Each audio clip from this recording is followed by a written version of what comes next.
J'ai la chance que mon mari a vécu des choses similaires au niveau de sa santé. Il avait énormément de douleurs, des douleurs articulaires, des douleurs dorsales qui l'empêchaient de faire beaucoup de choses, des douleurs digestives. Il avait une grande, grande fatigue. Et Et du coup, on s'est dit, OK, on peut vivre autrement.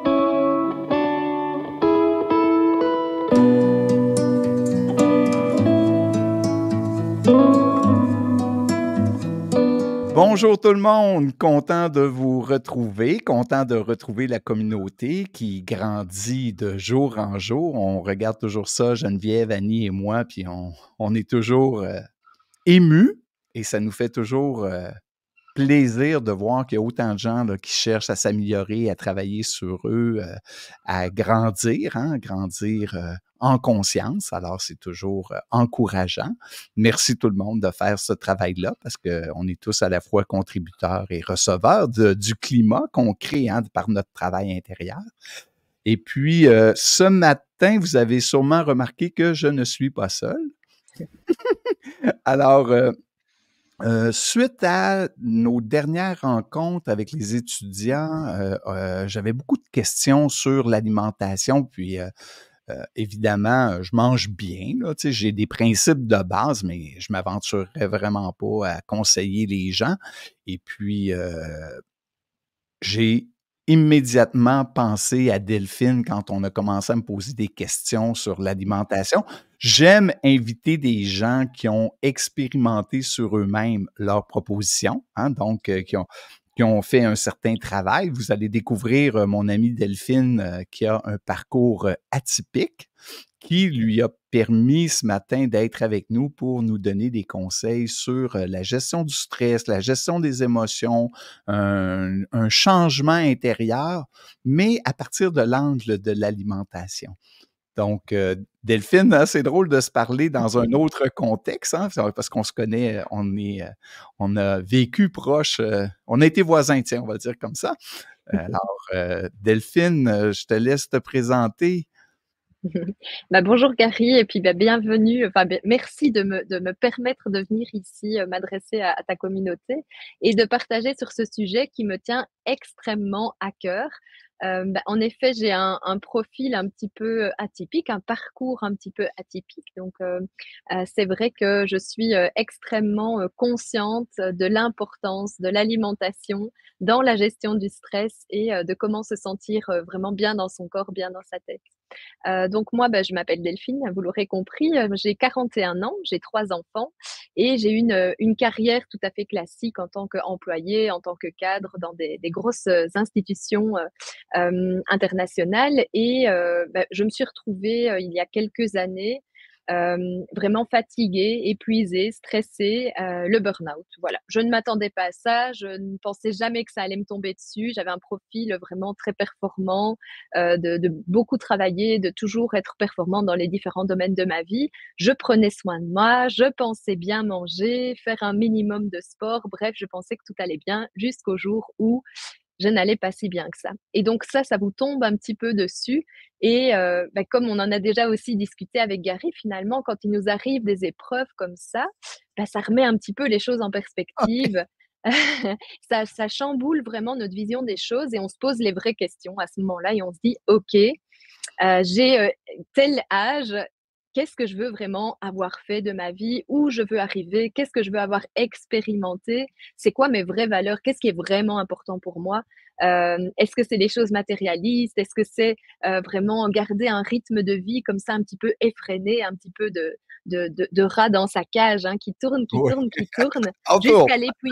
jusqu'à l'épuisement parfois.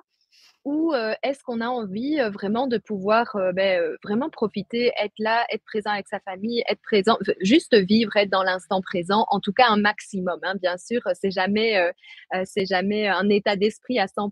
On a une vie, on a des enfants, on doit gagner sa vie, mais en tout cas, est-ce qu'on peut peut-être faire les choses différemment?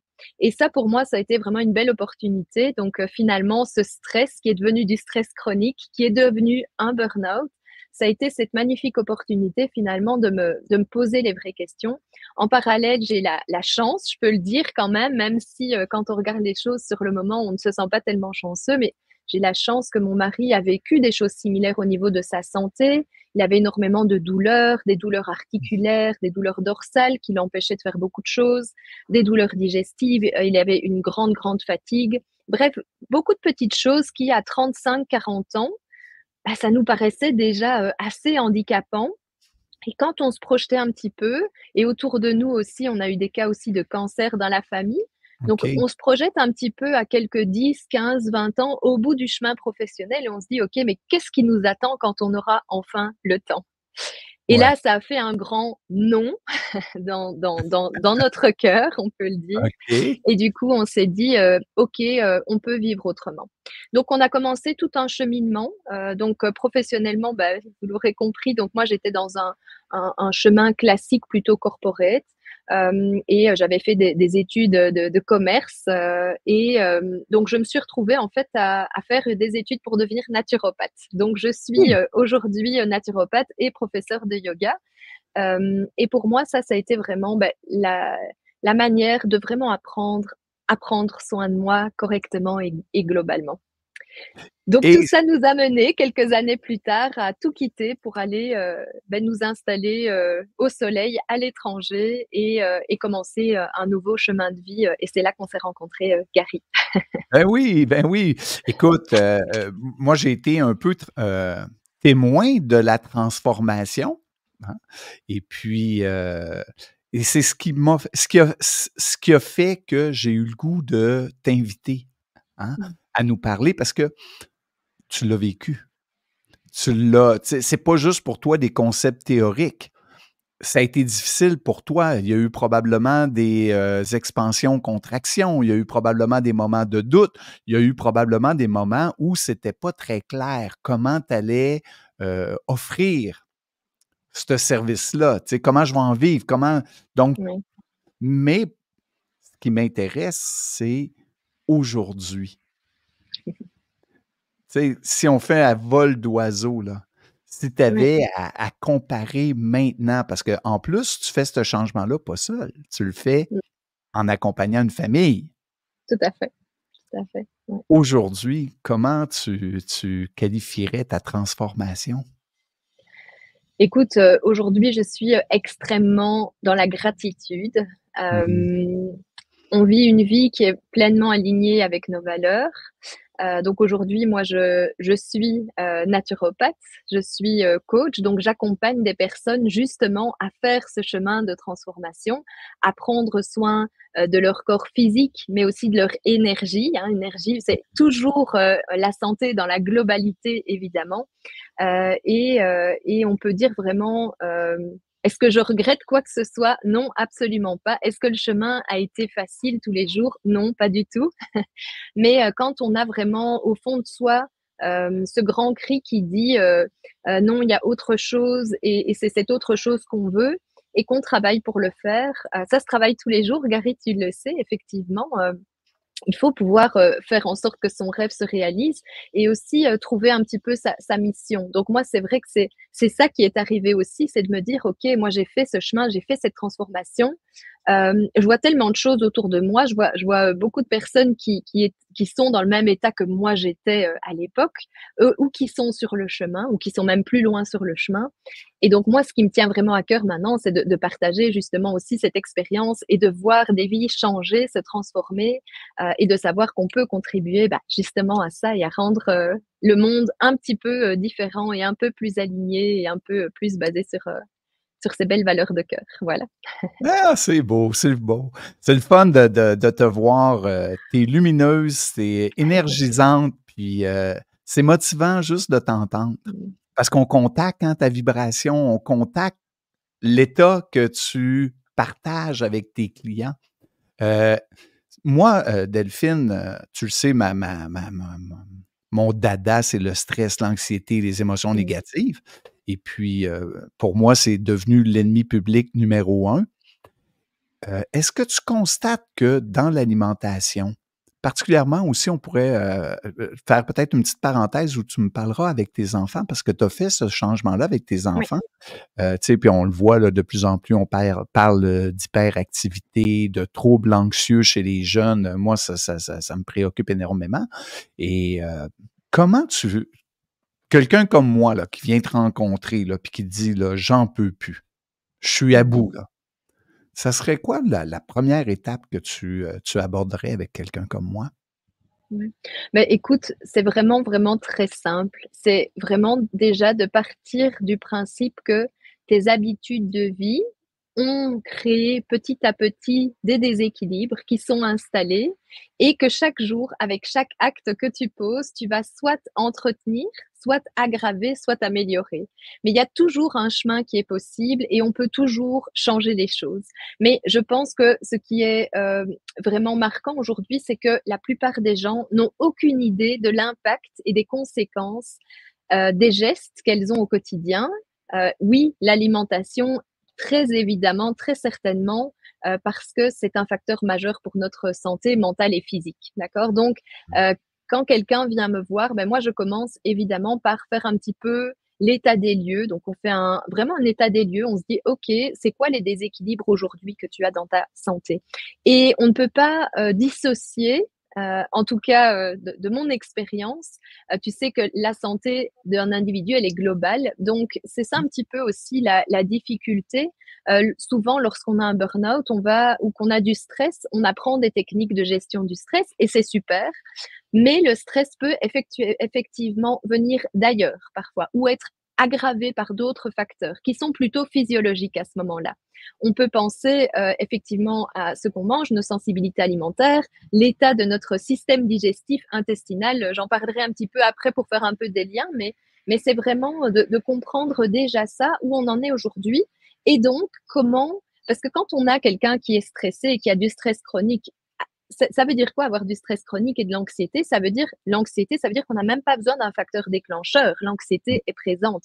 Quand on a du stress chronique, n'importe quoi peut devenir un facteur de stress, que Mmh. ce soit un facteur physiologique ou que ce soit un événement même positif. Moi, j'étais au point il y a Ouais. quelques années où même quand il y avait un événement positif qui se passait dans ma vie, j'étais contente pendant quelques instants et puis le stress reprenait le dessus tout de suite parce que mon cerveau était tellement habitué à voir que les risques et que les le cerveau s'habitue à ça, hein. On Ouais, s'habitue à être stressé aussi et ce stress revient, c'est notre état émotionnel, c'est notre maison émotionnelle. ouais. Donc comment est-ce qu'on sort de là? Ben, il faut aussi aller renforcer. Le stress nous prend aussi beaucoup de ressources dans notre corps Ouais. et si on ne vient pas reminéraliser, redonner des ressources à notre corps, ben, on perd notre résistance au stress. Donc c'est vraiment quelque chose qui est insidieux et qui est vicieux parce que de un, on ne le voit pas toujours jusqu'à ce qu'on arrive au burn-out et qu'il soit déjà un peu tard, hein, on est déjà bien avancé. Mais en plus, voilà, comment est-ce qu'on peut vraiment aborder ça? Donc on fait vraiment le bilan sur les déséquilibres physiques, physiologiques. Euh, Évidemment, comment le stress aussi se manifeste chez la personne, quelles sont les sources de stress. Évidemment, Gary, s'il y a des facteurs de stress dans ta vie aujourd'hui qui sont externes, comme par exemple ton travail, etc., tu as beau faire ta partie du travail, après, ben, voilà, les facteurs de stress extérieurs, on n'a parfois pas toujours du contrôle dessus. Donc Mmh. ça, c'est une chose dont évidemment je ne parle pas ici, mais c'est vraiment qu'est-ce que toi tu peux faire, sur quoi tu peux avoir du contrôle. Et à partir de ce moment-là, on va commencer à travailler vraiment pour augmenter cette résistance au stress et ça passe notamment par les aspects physiologiques et l'alimentation. Je vais te demander, c'est quoi tes habitudes de vie? Moi, je travaille vraiment sur cette approche fonctionnelle. Donc, ça veut dire quoi cette approche fonctionnelle? C'est, on veut vraiment optimiser le fonctionnement du corps.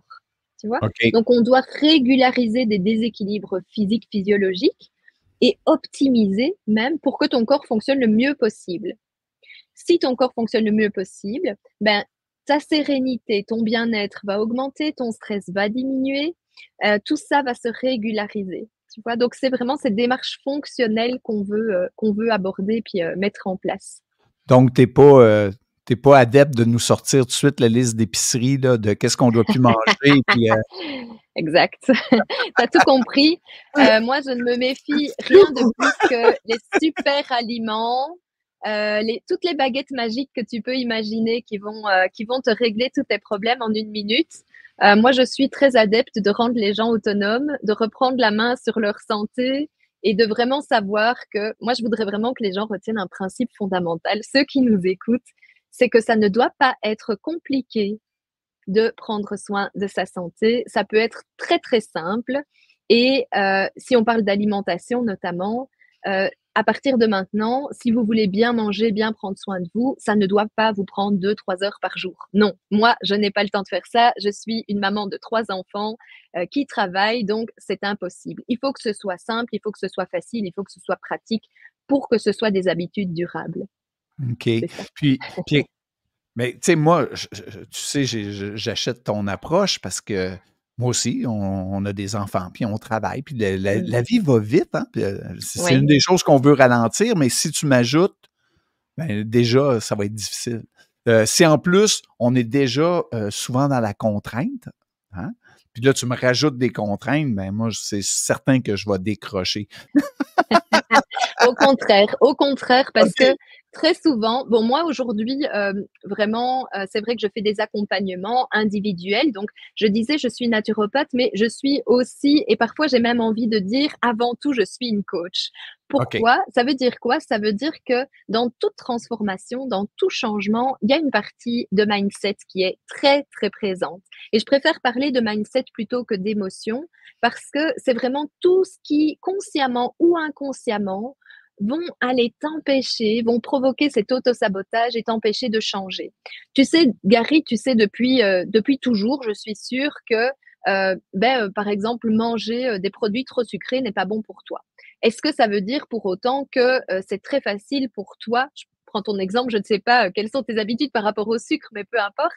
Est-ce que tu te dis du coup, mais non, ce n'est pas bon pour moi, c'est très facile de me priver de ça? Non, évidemment, c'est pas comme ça que ça fonctionne. On a besoin de comprendre pourquoi on a cette envie de chocolat. Pourquoi, par exemple, quand on rentre après une journée difficile au travail, la seule chose qu'on a envie de faire, c'est de se ruer sur le contenu des armoires, du frigo, pour aller chercher quelque chose qui est bon, qui va nous faire du bien, très souvent, qui n'est pas très bon pour notre santé. Parce qu'on en a besoin, parce qu'on est à la recherche de, ce plaisir immédiat pour nous apaiser, nous apporter un sentiment de bien-être. Donc, c'est vrai que il faut qu'on comprenne ça. Est-ce que c'est des besoins physiologiques? Ça peut être ça, on peut en parler.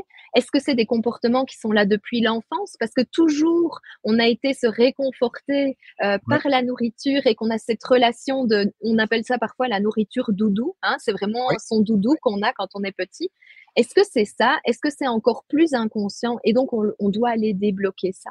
Donc ça, c'est aussi pour moi, c'est important parce que euh, aujourd'hui, on vit dans une société où il y a une masse d'informations et puis on est perdu dans cette masse d'informations, mais on n'est pas facilement dans une société de transformation.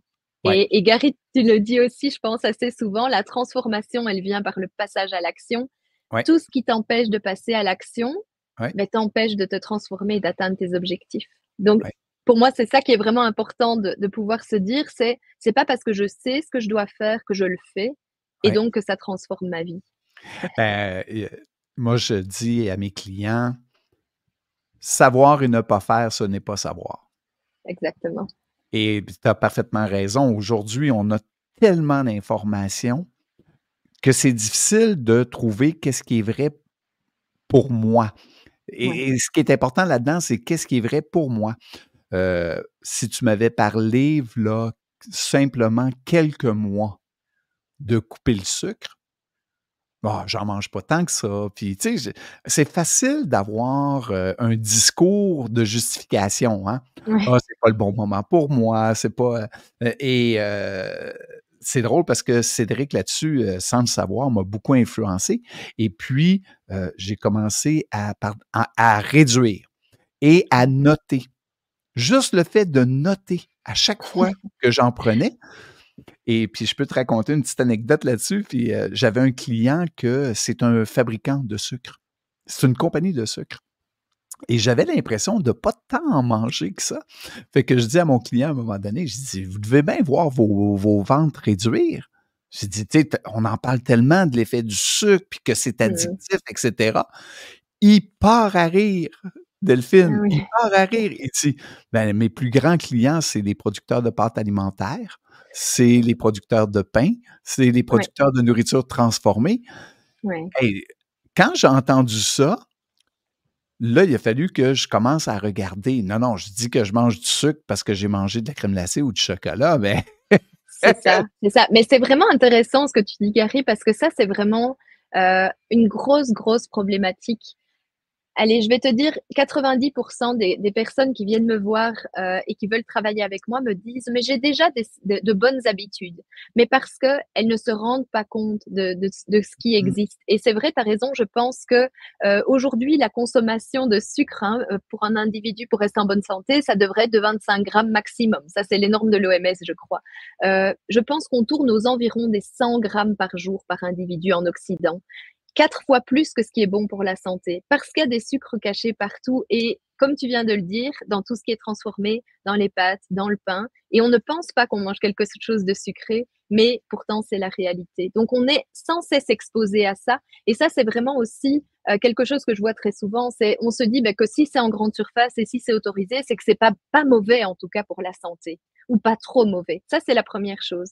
Deuxièmement, c'est effectivement, comme tu le dis, il y a beaucoup d'informations, mais il y a aussi beaucoup d'idées reçues et de croyances. Ah, Et même, on peut même aller jusqu'à dire que les croyances concernant l'alimentation, ça va même parfois jusqu'au dogme, comme des religions. On est ouais. sûr d'avoir la vérité vraie et de savoir. Alors que chaque individu est différent. Certains grands principes existent, oui, mais quand même, il y a c'est vraiment ces résistances au changement qui sont là. Et puis, c'est comme tu disais aussi, c'est la charge mentale Mmh. de devoir changer quelque chose. Et on vit quand même dans une société où c'est un beau cercle vicieux puisque nos habitudes alimentaires entretiennent un manque d'énergie, une fatigue mentale. Donc, on va expliquer pourquoi, mais elles entretiennent tout ça, ce qui nous empêche de changer nos habitudes alimentaires pour retrouver une belle énergie, une belle santé mentale, une belle santé physique. C'est un beau cercle vicieux. On peut appeler ça aussi la période du grand épuisement. Nos habitudes de vie nous empêchent carrément de changer pour de meilleures habitudes de vie.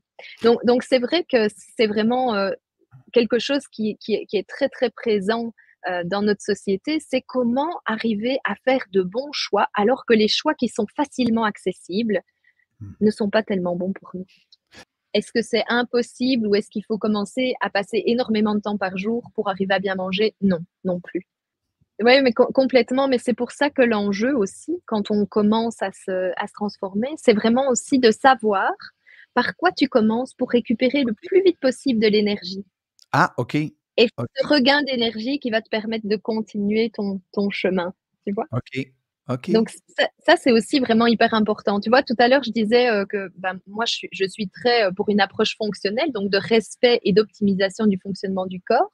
Et donc, c'est quoi aujourd'hui, les plus gros déséquilibres dans ta vie qui provoquent ce manque d'énergie et cetera? Donc nous, en général, on travaille sur 4 piliers. C'est évidemment l'alimentation, mais c'est aussi tout ce qui est mouvement, le sport, hein. Il Mmh mh. faut qu'on Ouais, bouge, on est des êtres qui ont ouais, besoin de bouger. La ouais, sédentarité est une des pires choses qui peut ouais. exister pour être en santé. Et puis évidemment, tout ce qui est émotion, mindset, oui, il faut travailler là-dessus et tout ce qui est sommeil. Tout ça est lié, tout ça s'auto-entretient, s'aide ou ne s'aide pas et on doit travailler sur chacun des axes évidemment. C'est tellement intéressant, Delphine, puis, ouais. Ouais. Mais tu sais aussi, moi je t'ai dit, moi j'accompagne aujourd'hui donc principalement des femmes d'ailleurs de 40 ans ou plus. En général, c'est les personnes avec qui je travaille. Je fais toujours le même constat. On a une alimentation qui est plus ou moins saine, mais pas vraiment adaptée à nos besoins. On ne bouge pas assez. On a des émotions difficiles avec les changements hormonaux aussi. Il y Mmh. a encore d'autres challenges qui arrivent aussi au niveau émotionnel, aussi au niveau physiologique, aussi au niveau de son poids. Et tout ça, en fait, tout ça pour dire que je pense que ce qui est important ici, c'est aussi de ne pas se mettre trop de pression. Et quand on dit bouger, parce que parfois on arrive aussi, et c'est un des enjeux du stress chronique et du burn-out, on n'a plus l'énergie de bouger. On Ouais. n'en a plus. Le burn-out, c'est on est vidé, on n'a plus d'énergie. Donc, comment on fait dans ces cas-là? Mais il faut, moi j'aime bien, il y a un principe que j'aime beaucoup, c'est le principe des 1%. D'accord? OK. Aujourd'hui, tu es capable de faire trois quatre pas, ben, tu fais trois quatre pas. Demain, tu en feras peut-être 5 ou 6. Et Mmh. tu fais comme ça 1% en plus chaque jour. Et dans 100 jours, tu auras déjà ta vie qui est changée de 100%. Dans 200 jours, il y aura 200% de changement. Donc, c'est de se dire que tous les jours, on fait un petit peu plus que la veille. Ah, c'est intéressant. Mmh. Mais tu sais, moi, j'ai, bah, les clients qui viennent, me voir avec qui je travaille, donc là, aujourd'hui, c'est vrai que mon focus aussi, c'est la perte de poids. J'ai travaillé aussi beaucoup avec des personnes, sur leur stress, burn-out, stress chronique et cetera. Mais c'est vrai que le constat est très souvent quand même le même. Elles ont essayé des approches, globales ou, des approches générales et ça n'a pas fonctionné. Que ce soit pour la perte de poids ou moi, j'ai des personnes en obésité, donc catégorie 3, donc grande obésité, Mmh. qui ont tout essayé, qui ont tout entendu, et simplement, beh, finalement, il y a jamais eu une approche qui a été vraiment, sur mesure pour leurs besoins à elles. C'est quoi leur histoire à elles? C'est quoi leur parcours? C'est quoi leurs difficultés, leur comportement alimentaire? C'est quoi ce qui les empêche de se mettre vraiment en action? C'est pas un manque de volonté, c'est pas qu'on n'a pas envie de faire les choses, c'est pas qu'on est trop faible, c'est pas qu'on n'est pas assez courageux. Non, et que ce soit pour la perte de poids, que ce soit pour le stress chronique et l'anxiété et parfois c'est même encore plus difficile à comprendre de l'entourage lorsque les déséquilibres ne se voient pas, ce qui est le cas pour le stress chronique et le burn-out, parce que très souvent on cache encore ça parce que c'est quand même encore beaucoup de jugement de la société. Oh, Évidemment, quand on est en surpoids ou en obésité, le jugement, on se le prend en pleine figure, hein. ouais. Lorsqu'on est en stress chronique ou en anxiété, et même dans le milieu de l'entreprise, par exemple, ça peut encore être perçu comme de la faiblesse et ça peut impacter négativement notre évolution aussi de carrière. Donc tout ça, c'est vrai que ben, on a besoin de vraiment aller travailler sur les causes profondes, mais de l'individu. Et l'alimentation, c'est vraiment ça. Aujourd'hui, l'alimentation qu'on peut avoir, on va faire un peu les liens peut-être avec le stress, mais Oui. pourquoi est-ce que ça peut vraiment provoquer ou en tout cas être entretenu par l'alimentation? Mais première chose déjà, moi ce que j'ai envie de dire, c'est que très souvent ce que je vois, c'est qu'on crée des stress physiologiques sur notre corps. Par exemple, quelqu'un qui est stressé, qui est tout le temps en train de courir à droite à gauche, ne prend déjà pas la peine d'écouter ses besoins physiologiques. Le premier, c'est de boire de l'eau. Mmh. Très souvent, ce que je constate, c'est que les personnes, elles sont déshydratées. Elles boivent peut-être un demi-litre d'eau par jour maximum. Elles boivent beaucoup de café, par contre, parce Ouais, qu'il faut tenir. Donc, ouais. on augmente le café qui déshydrate et on va OK. boire très peu d'eau.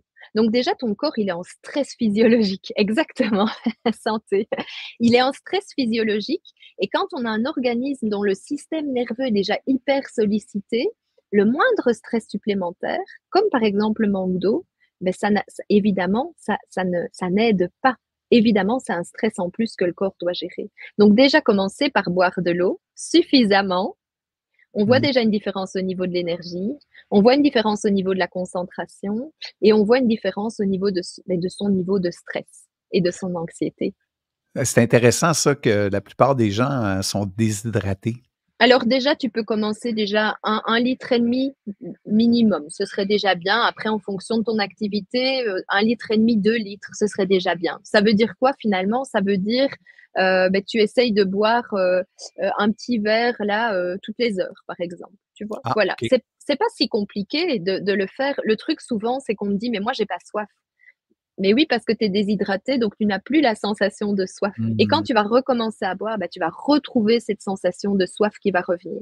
Déjà, il faut boire de l'eau et diminuer sa consommation de café, parce que le café, ça n'aide pas le cortisol à diminuer, si on revient un Ouais. petit peu à comment le stress fonctionne. Mais le truc, c'est, tu peux voir le café comme si tu faisais un crédit à ta banque. Ah, OK. Tu reçois de l'argent que tu as pas encore. Tu vas dépenser des ressources, tu vas créer de OK. l'énergie, mais avec des ressources que tu n'as pas ou Ah, que tu vas venir éliminer. Ça va venir en fait te donner cette illusion, mais par ailleurs, ça va te prendre d'autres ressources. Tu comprends?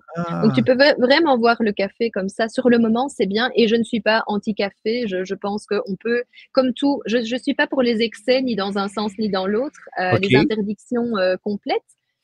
Sauf dans certains cas évidemment, mais le café effectivement, bah, il faut le prendre à nouveau avec du bon sens, en connaissant un peu le respect de ton corps. Si la première chose que tu fais le matin quand tu te réveilles parce que tu es épuisé, c'est de prendre un café à jeun, mais il y a rien de pire pour toi, qui est déjà en stress chronique ou en burn-out.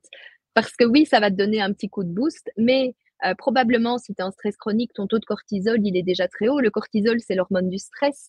Et comment ça fonctionne? Ben, le matin, c'est aussi l'hormone de l'énergie. Donc, le matin, ton taux de cortisol, il va être élevé. C'est ça qui t'aide à sortir du lit. C'est pour ça, quand on est en burn-out, on n'a plus de cortisol, on ne sait plus sortir du lit, littéralement, quand on est au bout. Mmh.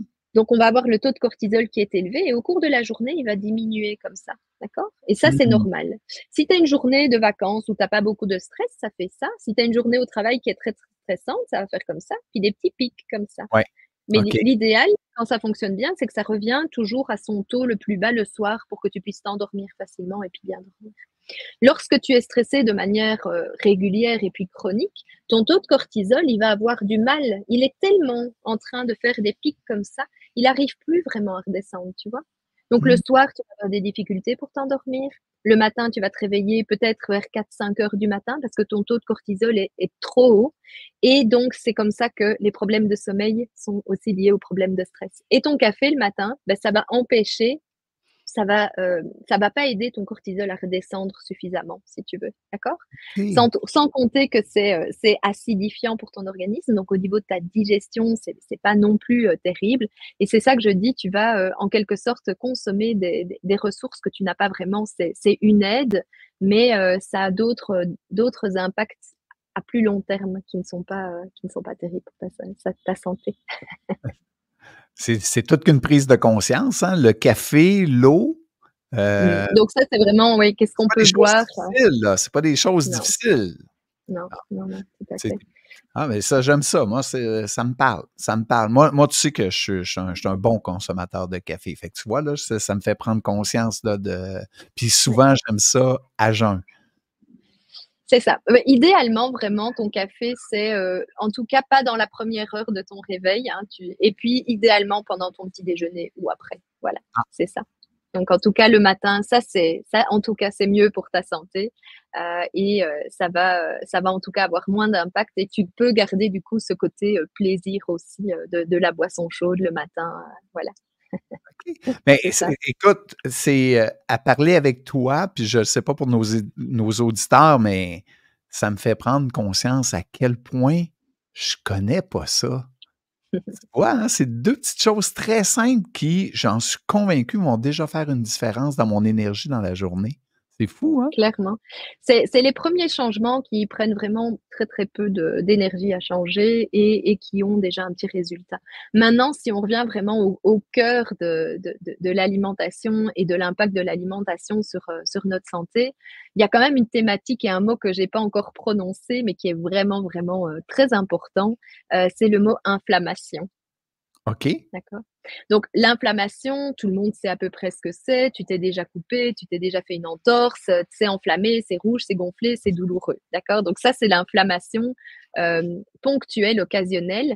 C'est un mécanisme de ton corps qui est là pour protéger ou pour réparer un trauma, une agression qui a été commise à ton corps. Donc c'est quelque chose de positif. Mmh. Sauf que, bah, dans notre société aujourd'hui, les choses sont un petit peu différentes. Est-ce que tu connais, Gary, le facteur commun entre, toutes les maladies qu'on dit de civilisation? Donc là, par, maladie de civilisation, j'entends notamment le stress chronique, le surpoids, l'obésité, le diabète, les, maladies auto-immunes, le cancer et cetera. Est-ce que tu as une idée? Non. C'est justement cette inflammation chronique. D'accord? Est-ce que c'est un concept qui te parle un petit peu? Est-ce que tu entrerais dans ça, la fibromyalgie? Là, c'est Alors, ça, j'en entends, de plus en plus parler, là, j'ai plein de gens alentour de moi qui me disent: «Ah, je viens d'avoir un diagnostic». Et ouais. puis là, ils sont dans tout leur état, puis là, ils comprennent, puis là, ils comprennent pourquoi qu'ils peuvent pas faire d'activité physique, puis pourquoi, pour eux, c'était aussi difficile. La fibromyalgie, je ne sais pas comment c'est au Québec, mais en tout cas, en Europe, chez nous, c'est aussi ce qu'on appelle le syndrome de fatigue chronique. Ah, Donc OK, très souvent avec la fibromyalgie, c'est vrai qu'il y a des douleurs chroniques qui sont là. On a en fait, on OK, a un taux de détection de la douleur qui est très bas ou en tout cas, on a une inflammation chronique qui est présente, d'accord? Mais il y a quand même un abaissement du seuil de perception de la douleur en général et une fatigue chronique. Donc ici, je ne sais pas, c'est souvent diagnostiqué aussi quand on ne sait pas trop pourquoi tout ça existe. Mais ici, par exemple, oui, l'alimentation peut avoir un rôle aussi très important. Donc cette inflammation chronique, ça ne veut pas dire forcément que tu as des douleurs musculaires, articulaires, parce que ça peut justement être en dessous du seuil de perception de la douleur. Donc dans le cas de la fibromyalgie, par exemple, on l'aperçoit et donc on a mal tout le temps partout, mais on n'aperçoit pas toujours. Et c'est là que c'est beaucoup plus insidieux. Et c'est comme ça que ça peut s'installer et à terme provoquer ces déséquilibres. Parce que comme je te disais, donc l'inflammation, elle est là pour protéger, éliminer des agresseurs ou réparer des Mmh. dégâts, d'accord? Et donc tu vas me dire, mais pourquoi est-ce qu'on a une inflammation chronique, surtout si je ne la vois pas? Et la réponse, elle se trouve dans deux choses qu'on a beaucoup mentionnées aujourd'hui, dans le stress chronique, dans Mmh. l'alimentation. Ça, c'est deux gros facteurs qui vont provoquer de l'inflammation dans notre corps. Il y a aussi la pollution, les médicaments, etc., etc. Ça, je ne vais pas tellement en parler, mais l'alimentation et le stress chronique, effectivement. Et pourquoi l'alimentation? Parce que, tu sais, notre système immunitaire, du coup, c'est lui qui nous défend, qui élimine les agresseurs, etc. Il est à 80% situé dans nos intestins. Ah, L'alimentation, évidemment, va impacter notre santé intestinale. OK. Et donc, évidemment que si nos intestins ne vont pas bien, qu'on a cette inflammation qui va s'installer, c'est comme si ton système immunitaire, il est tout le temps, il voit des agresseurs partout. Pourquoi? Mmh. Parce qu'on va manger des produits ultra transformés, des produits sucrés, on va parler des produits inflammatoires. Tous ces produits-là, ils vont ils vont être considérés par notre corps comme des agresseurs, par exemple. Tout ce qui est transformé, ultra transformé, le gluten, etc. Notre corps a du mal à les assimiler, à les absorber, à les digérer, à les transformer en quelque chose. OK? Donc, tout ça, notre corps, il va avoir un petit peu du mal et ça va abîmer notre système intestinal. Donc, là, je ne vais pas rentrer dans trop de détails, mais il y a deux notions qui sont quand même importantes. C'est le microbiote intestinal. Est-ce que ça te parle, cette notion de microbiote? Non, vraiment, Non. écoute, tu parles vraiment à quelqu'un, là, plus je te parle, plus je prends conscience que je connais pas ça, puis j'ai tellement bien fait d'inviter une experte. C'est très, très simple, tu sais, vraiment, si tu veux être en bonne santé, tu veux avoir un microbiote intestinal en bonne santé et une membrane intestinale qui fonctionne bien. Donc, dans tes intestins, il y a deux choses. Il y a la membrane, qui est vraiment la membrane de tes intestins. Cette membrane, elle joue un rôle de filtre. Donc, une fois que tu as mangé, que c'est arrivé dans ton estomac, qu'il y a une prédigestion, etc., ça arrive dans tes intestins, là, il y a un tri qui se fait. Tous les bons nutriments doivent passer dans ton sang, tous les mauvais doivent être évacués, d'accord? Mmh. Tout ce qui passe, donc, qu'est-ce qui décide de ce filtre bon ou mauvais? Bon, ça reste, mauvais, ça part. Ben, c'est ta membrane intestinale, elle joue un rôle de filtre, d'accord? Quand Oui. on va manger des produits transformés, ça va abîmer notre membrane intestinale. Tout ce qui est inflammatoire, ça Mmh. va abîmer notre paroi intestinale et ça va créer ce qu'on appelle une hyperperméabilité intestinale ou porosité. Ça veut dire qu'il y a des mauvais éléments qui peuvent aussi passer dans le sang. Donne-moi 2-3 exemples d'aliments qui, Alors, effectivement, ben, on peut parler du gluten. Le gluten, ça va former une espèce de colle qui va se loger contre les parois de l'intestin et ça va être. Mais ce qui peut passer, c'est aussi, par exemple, des bactéries. Tu vois, peu importe ce qui va passer dans ton sang, ça ne devrait pas s'y retrouver. Donc, ton corps, il les perçoit comme des agresseurs. Tu vois? OK. Et du coup, le système immunitaire, tu vas manger une fois, deux fois, trois fois, quatre fois, cinq fois par jour, et tu manges des éléments qui abîment ta paroi intestinale, tu vas avoir de plus en plus d'agresseurs qui peuvent passer dans ton sang. Et ça veut dire que ben, ton système immunitaire, il va s'emballer. Il va être OK. tout le temps en train d'éliminer des agresseurs. Et à terme, qu'est-ce qui passe? Eh bien, il va peut-être commencer à s'attaquer à des organes du corps qu'il est censé protéger. C'est les maladies auto-immunes, par exemple. Tu vois? OK, c'est Donc, mmh. c'est vraiment hyper intéressant de comprendre pourquoi, comment avec l'alimentation, on peut se créer d'autres déséquilibres. Et le microbiote intestinal, c'est quoi? C'est vraiment tous les micro-organismes qui vivent dans nos intestins. Donc, pour être en bonne santé, on a besoin d'avoir un bon équilibre entre nos bonnes bactéries et les mauvaises bactéries. Je te donne l'exemple de la candidose. Ça veut dire que quand tu as une candidose intestinale, tu as une prolifération de mauvaises bactéries. Et OK. ça peut être causé ou entretenu par un excès de sucre, par exemple. Ah, OK.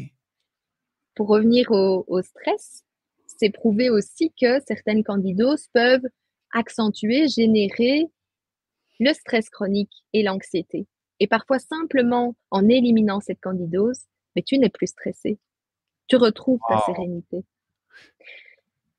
Et la question, tu sais, moi, Delphine, je t'écouterais pendant des heures, là, tu l'expliques tellement bien, puis c'est tellement facile à comprendre, puis c'est tellement motivant, j'ai juste le goût de commencer.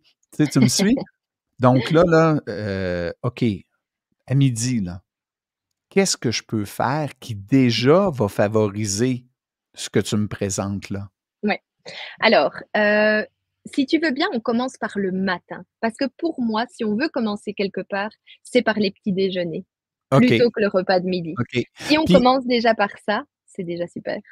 Puis tiens, rappelle-toi la petite parenthèse que je voulais toujours que tu aies, en arrière là, avec une famille, avec des enfants, qu'est-ce qu'on Oui. peut parce que si c'est bon pour nous en tant qu'adultes, je présume que c'est bon aussi pour les enfants.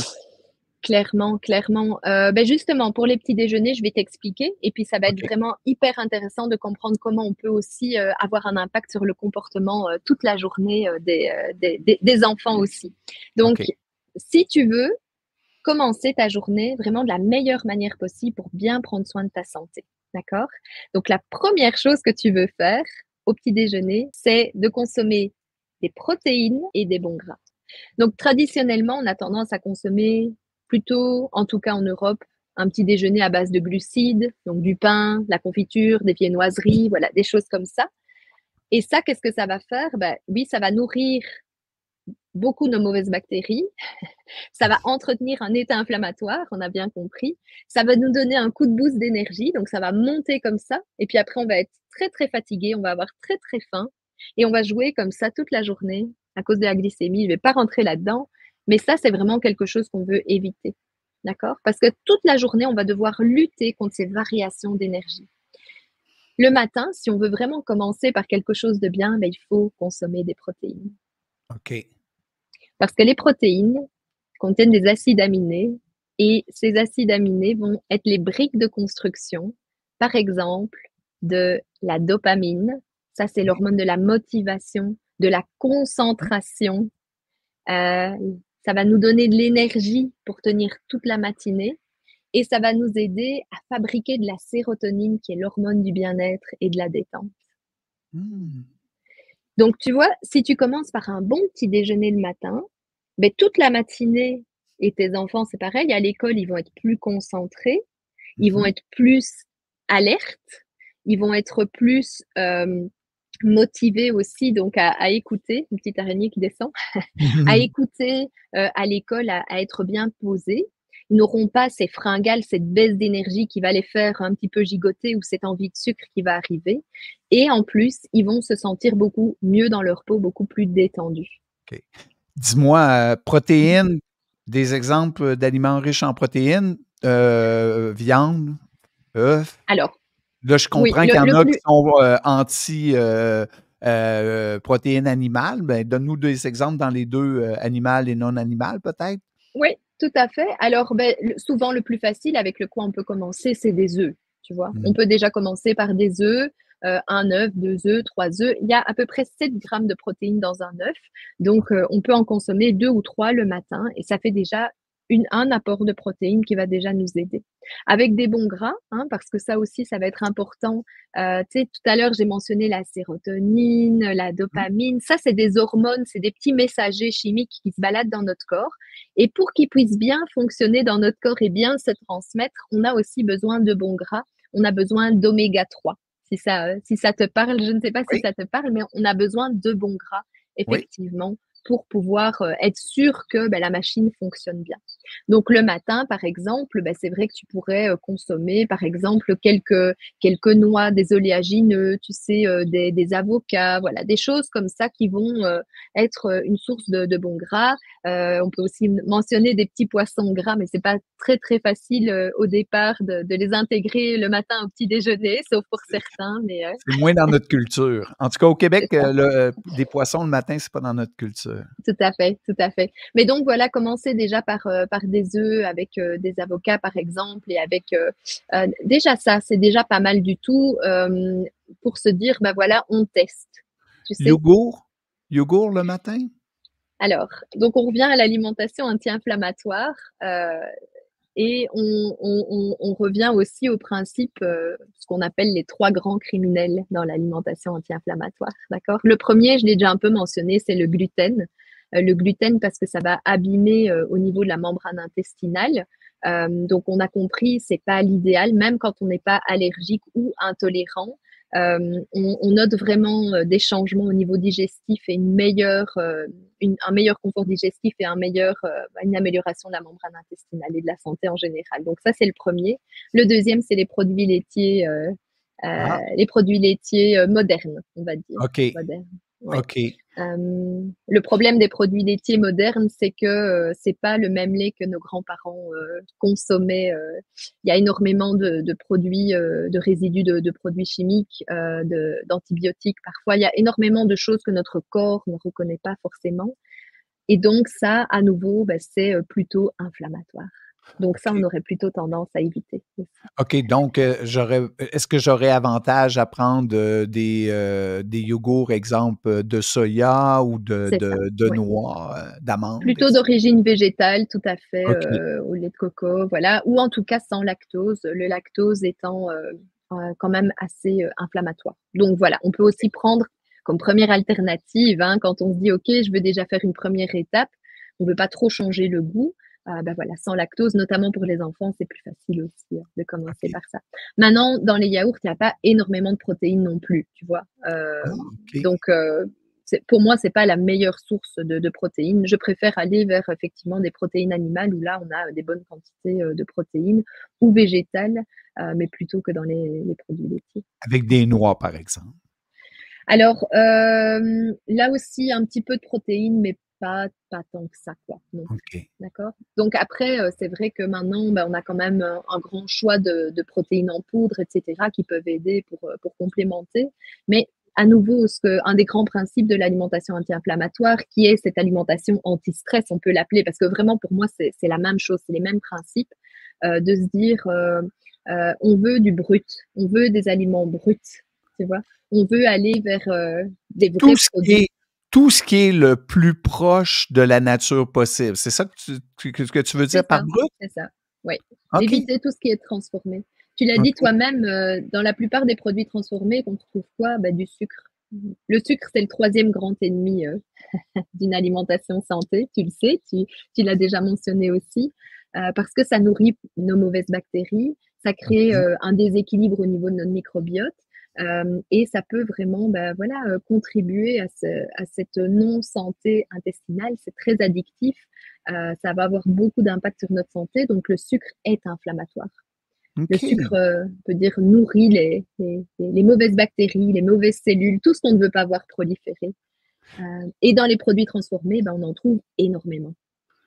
Et Hey, d'autres là, choses, faut bien que je évidemment. travaille fort sur moi, Delphine, là, pour pas sortir le fouet parce que je pense à mon souper d'hier, je pense à mon Ah, dîner, je pense à mon déjeuner.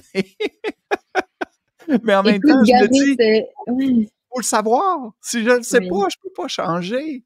Là, après oui. ça, ben, une fois que je le sais, ben, là, va falloir que mais là, je t'ai intéressé parce que là, on a fait le déjeuner, mais le dîner, Je voulais juste, avant d'aborder le repas de midi, juste la parenthèse sur l'importance du repas du petit déjeuner et de ce qu'on va choisir de manger. Et c'est vraiment, tout à l'heure, Gary, tu as utilisé une formule et tu as dit, savoir sans faire n'est pas savoir. mmh, Pour moi, on sait une fois que le corps a ressenti et a compris. Et là, on sait mmh, vraiment. ouais, Une fois que ce changement s'est opéré, même au niveau physiologique, là, on sait vraiment. Quand on va commencer un petit déjeuner comme ça, qu'on va faire une fois, 2 fois, 3 fois et qu'on va voir les changements d'énergie, les changements de concentration, les changements de comportement alimentaire, parce que c'est ce que je disais tout à l'heure, si le matin, je commence avec un petit déjeuner plein de sucre, qu'à 10, 11 heures, je vais avoir une fringale, c'est sûr, j'ai besoin de sucre à nouveau. Toute la journée, je vais me battre contre ces pulsions, ces envies alimentaires. Quand je vais rentrer du travail, je n'aurai pas eu assez de protéines pour fabriquer ma sérotonine, donc j'aurai envie de me ruer sur mon armoire, mon frigo et de manger vite quelque chose pour aller chercher vite quelque chose qui me fait du bien. Et toute la journée, je vais culpabiliser de me dire: «Mais je ne devrais pas, je ne devrais pas, mais quand même j'en ai besoin donc j'y vais». C'est une relation très, très conflictuelle qu'on peut s'éviter déjà en ayant le bon petit déjeuner le matin. Tu me fais penser, tu sais, moi, pendant des années, moi, j'étais un gros mangeur de pâtes. C'était mon repas, là. Moi, un repas de pâtes, là, c'était mon... Et quand on a décidé qu'on arrêtait de manger des pâtes, après ma discussion avec mon client, là, fait que là, Oui. j'ai arrêté de manger des pâtes et j'ai été presque un mois sans manger. Et mon premier repas de pâtes, j'ai été malade. Ah oui. C'est comme si mon corps, là, non, non. Les signaux que je recevais pas avant, dans l'interruption, là, maintenant, je réintègre et là, fait que là, je le sais, les pâtes, c'est rien de bon pour moi. J'ai pas dormi de la nuit, j'étais pas Ouais. bien. Fait Ouais, ouais. je sais pas si tu C'est vois, complètement ça. Si, si, suis-je c'est normal? complètement ça. Ah ben, complètement.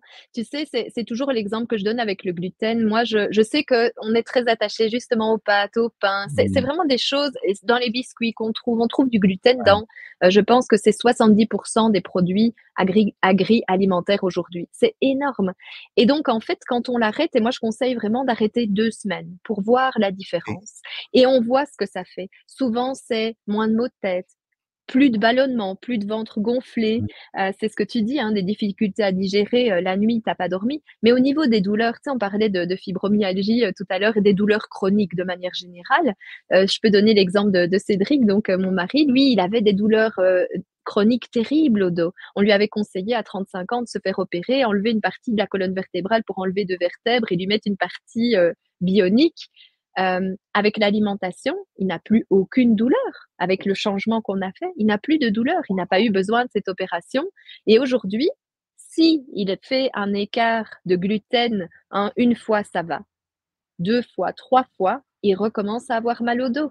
C'est presque wow, automatique. Tu comprends? Donc, à partir du moment où tu l'as fait, que tu as expérimenté et que tu recommences, effectivement, ton corps, il te le signale tout de suite et il te dit: «Non, mais attends, avant, peut-être que tu le savais pas, maintenant tu sais, donc tu vas pas recommencer» et il te donne un mmh, signal. Tu es beaucoup plus à l'écoute aussi. Donc ça, c'est vraiment, des choses qu'il faut qu'on teste pour ressentir. ouais. Tester le petit déjeuner protéiné, voyez l'impact sur l'énergie, sur la concentration, sur comment les enfants vont se comporter à l'école, en classe. Si on leur donne des céréales, je le sais, j'ai 3 enfants, je veux dire et on n'y a pas été, on n'a pas fait les changements, ça c'est aussi une parenthèse. On fait pas des changements comme ça en 1 mois, hein. OK. On change une chose, une fois que cette chose-là, elle est installée, instaurée, on peut changer une autre chose. Un vrai changement de rééquilibrage alimentaire, parfois ça prend des mois, des années, OK. C'est donc c'est on peut vraiment avoir une un peu de nouvelle façon de perspective. vivre. Oui, c'est ça, c'est ça. Si on se met trop de pression, en plus ici, beh, je on rappelle que c'est quand même le lien avec le stress et l'anxiété, c'est beaucoup de charge mentale qu'on se met Ouais. et pour les enfants, je sais qu'on veut bien faire et je sais qu'on veut aussi les inciter, mais moi, mon conseil, c'est d'abord de commencer par soi. Si le Mmh. conjoint est supportif, c'est super parce que ça aide évidemment beaucoup, mais essayez de commencer à changer tout le monde ensemble, les habitudes alimentaires des enfants. En plus, on veut toujours leur faire plaisir, c'est difficile de dire non. Commençons déjà par soi. Tout ce Mmh. qu'on peut déjà changer pour soi va nous aider, va inciter les autres à vouloir changer aussi, ce sera beaucoup plus facile. C'était la petite parenthèse sur les enfants. Mais écoute, c'est fascinant, Delphine, c'est le mot que j'ai, c'est motivant. Mmh. C'est vraiment motivant parce que je le sais maintenant pourquoi je vais le faire. Tu sais, Clairement. ouais, c'est ça, puis, tu sais, quand on est capable de relier les points, hein, c'est toujours ça, hein, c'est relier les Tout à fait. points pour moi, ça donne une perspective, une motivation qui est totalement différente du discours ambiant que, ben, faut pas manger ça parce qu'il faut pas manger ça, tu sais. C'est ça complètement et du coup, quand tu le fais, tu culpabilises et l'expression qui est souvent là présente après, c'est: «Foutu pour foutu, autant continuer. De toute façon, Ouais, j'arrive pas à m'y tenir, j'ai encore craqué donc tant pis» et tu sais, moi, je travaille sur la perte de poids, hein, principalement oui, maintenant donc c'est vrai que, les enjeux très souvent, c'est, on veut retrouver un corps qu'on aime, on veut retrouver une énergie qu'on aime et c'est très difficile quand on est sans cesse en train de se juger, de se critiquer, de trouver qu'on ne fait pas assez, qu'on n'a pas assez, qu'on a encore craqué. Donc on se focalise sur des changements qui nous apportent vraiment quelque chose de plus et on y va petit à petit. Tu commences par tes petits déjeuners protéinés. Tu as pas besoin de gluten le matin, tu en as pas besoin du tout pendant la journée, mais commence déjà par tes petits déjeuners protéinés. Ça donnera déjà toutes les briques de construction pour te sentir bien, pour avoir faire les bons choix au cours de la journée. Des bons gras, on en a parlé. Et ça te permet d'arriver à ton repas de midi. Tu as pas eu de fringales, tu as pas eu de pic d'énergie, tu te sens bien, tu as un grand sentiment de satiété. Tu arrives à ton repas de midi, donc tu es pas, désespéré, à attendre ton assiette de pâtes parce que tu as tellement faim, parce que tu as pas tu as ton sucre qui a mmh, diminué, donc tu as besoin d'énergie vite fait. Donc tu fais des meilleurs choix déjà, à midi. Et donc à midi, c'est quoi, une assiette, idéale? Déjà, il y a quand même un principe qu'on peut retenir, c'est que, des végétaux. Il faut des végétaux, il faut manger des végétaux. Donc la moitié de l'assiette, c'est facile. On se dit, c'est quoi les quantités? Non, on ne pèse pas, non, on ne calcule pas. On se dit, OK, déjà, je prends mon assiette, puis la moitié de l'assiette, j'essaye de mettre des végétaux. D'accord? Quand on a un système digestif qui est déjà un petit peu fatigué, on va plutôt sur des légumes qu'on cuit, d'accord? Voilà, les crudités, c'est bien, mais si on a déjà des fragilités, il faut faire attention.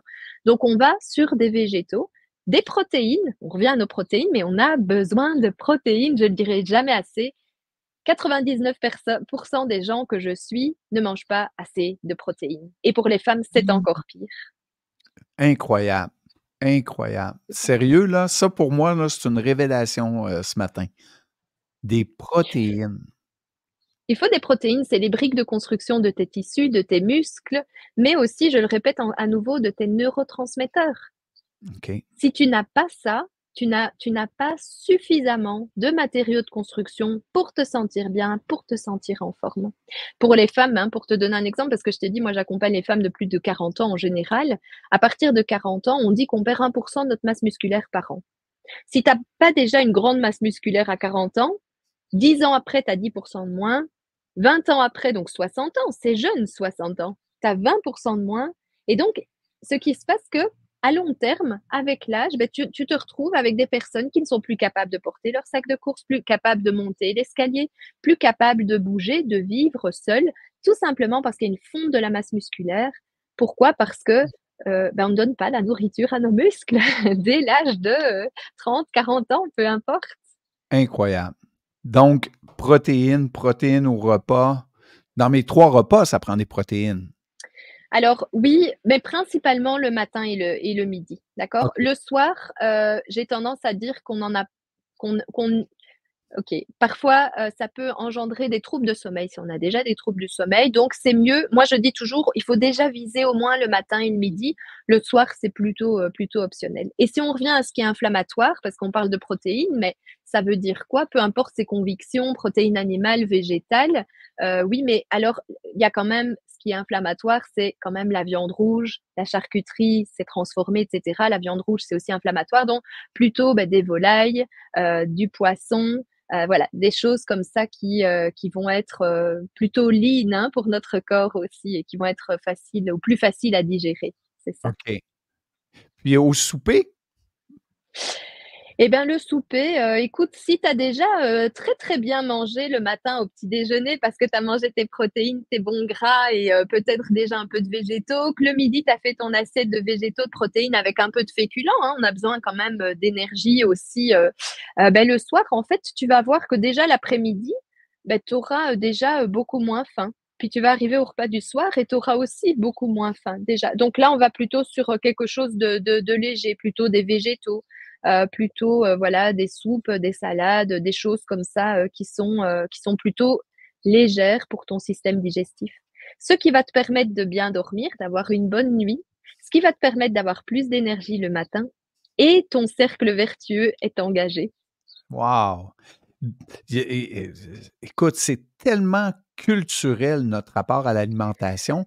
J'ai beaucoup de clients en Europe qui soupent tard, qui mangent tard. Moi, j'en Ouais, reviens pas. Euh, donc, dans ce que tu dis, je comprends qu'il faut manger plus tôt pour laisser le temps à notre système. Est-ce que ouais, je ouais. fais une bonne déduction ou? C'est une excellente déduction. Si tu veux, c'est vrai que culturellement, par exemple, en Belgique, en France, on a tendance, et c'est aussi lié à nos rythmes de vie, hein, on travaille beaucoup, on travaille de plus en plus tard. Le temps qu'on rentre, qu'on prépare le souper, le repas, qu'on mange, voilà, il est rapidement 19h30, 20h, 20h30, même parfois dans les pays du Sud un peu plus tard. Mais c'est vrai qu'alors, si on se lève à 6 heures le matin ou à 7 heures, c'est quoi le temps de repos de notre système digestif? Il a Ouais. aussi besoin de se reposer. Lorsqu'il est tout le temps sollicité, bah, ça le fatigue aussi. Donc, si on a des périodes un petit peu plus longues où on n'a pas justement, où notre système digestif est au repos, bah, on a beaucoup plus d'énergie aussi. Donc, manger léger le soir ou avancer un peu l'heure du repas, c'est vrai que ça donne quand même pas mal d'énergie. Euh, on parle beaucoup de jeûne intermittent.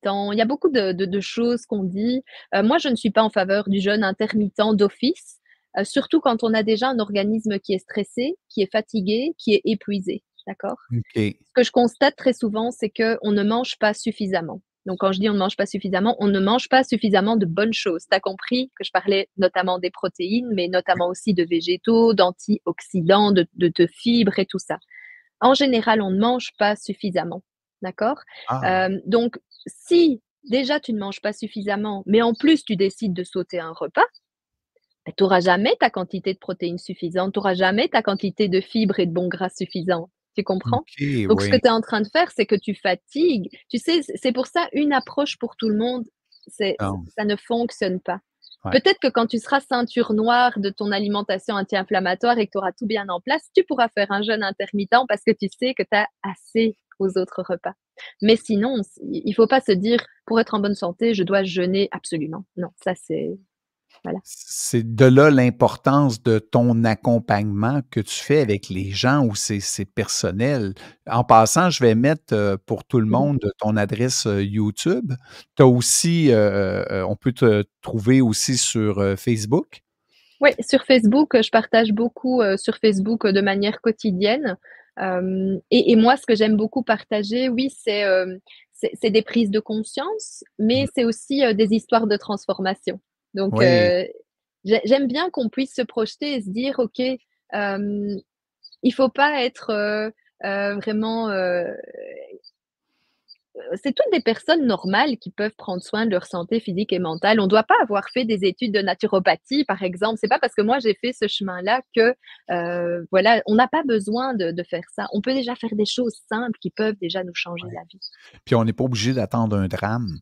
Tu sais, je pense à Aussi, Cédric qui a ses problèmes de colonne c'est ça. vertébrale, je pense à ton Uh-huh. burn-out, tu sais, souvent malheureusement, ça prend on attend comme le gros déclencheur où là, on se dit: «OK, là, j'ai faut que je me transforme, faut que je change». Tu sais, Ouais, pour moi, la maturité, psychologique, elle est de voir avant que le drame arrive. En c'est vieillissant, ça. on dit qu'on devient plus sage, là. J'essaie maintenant de voir c'est quoi la tendance si je continue pour pas attendre le drame, hein, pas attendre C'est ça. l'épisode qui va faire en sorte que là, j'aurai plus le choix. Changer Ouais, dans la catastrophe, c'est un peu, plus difficile, hein? ouais, clairement.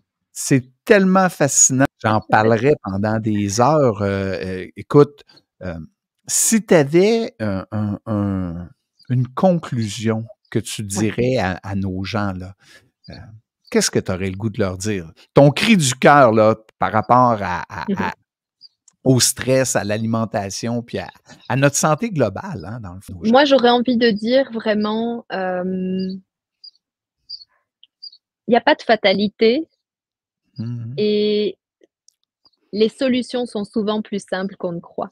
Les baguettes magiques n'existent pas. Les compléments alimentaires, c'est important. Une alimentation euh, anti-inflammatoire varié, c'est important, mais il y a pas de baguette magique, il y a pas de recette, miracle, il y a pas de pilule qui va nous aider à, d'un coup faire disparaître tous nos problèmes.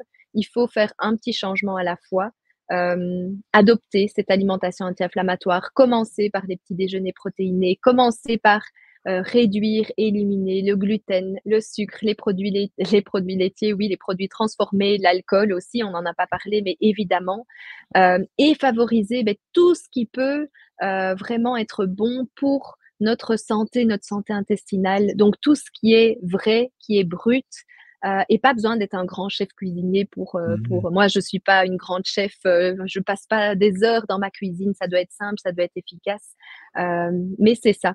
Donc, c'est ça que je dirais, il faut pas attendre un drame et il y a pas de fatalité. C'est pas parce qu'on est stressé aujourd'hui, qu'on a été stressé depuis l'enfance, que nos parents sont stressés, qu'on Mmh. sera toujours stressé. Non, c'est peut-être simplement qu'on a des mauvaises habitudes héritées de nos parents, qu'on a en place depuis l'enfance, dont on n'est pas conscient et qui entretiennent ce stress. Donc Ouais. on peut changer et on peut avoir cette ambition de bien vivre, de se sentir bien, pleine d'énergie et de faire, absolument tout ce qu'on veut, dans cette vie et sur cette terre. Ça, c'est mon cri Ouais. du cœur vraiment. L'énergie, c'est le point de départ, hein. On cherche Exact. l'énergie, heu et la nourriture, c'est notre carburant, hein. Mmh. Mais je trouve ça, écoute, merci de ton temps, c'est tellement apprécié. J'ai savouré chaque seconde. Mmh. C'est très, très précieux. Ça va aider énormément de gens. Tu as défait beaucoup de mythes. Tu as enlevé aussi beaucoup de charges émotionnelles, hein. Ouais. Puis ça, je trouve ça vraiment précieux parce que, tu es en dépression, tu es en burn-out, tu es dans un trouble d'anxiété, tu es dans des émotions à fleur de peau. Ce qu'on veut, c'est pas en ajouter, là. Ce qu'on veut, Exactement. c'est ramener du bonheur et Ouais. je trouve ça le fun, ce que tu amènes. Je pense comme toi que le changement, c'est, une petite chose à la fois qui nous donne le goût d'en changer un autre, hein? Et si les gens veulent te rejoindre, j'ai mis, ton lien, YouTube. Pour ceux qui nous suivent sur Facebook, je vais aussi mettre la référence pour qu'ils puissent te trouver sur Facebook. Merci beaucoup, hein, on devient Avec meilleur grand à tous les plaisir. jours. C'est ça, mais avec grand plaisir parce que c'est un sujet qui est tellement important et ouais, c'est vraiment un challenge dans notre société aujourd'hui donc plus on saura et plus on aura confiance qu'on fait les bons choix et déjà c'est un bon point de départ. Donc merci pour cette invitation, Gary, ça m'a fait très, très plaisir de partager ça avec, toi et avec ta communauté On et se dit j'espère que c'est une petite goutte d'eau, qui va changer des choses. oui, puis moi, j'espère que c'est une première, pas la dernière. Avec grand plaisir, j'ai encore des tas de choses à dire. Je peux en parler pendant des heures, ça me passionne. Donc, Hey, merci, avec grand plaisir. merci. Au revoir tout le Merci monde. beaucoup. Bye bye.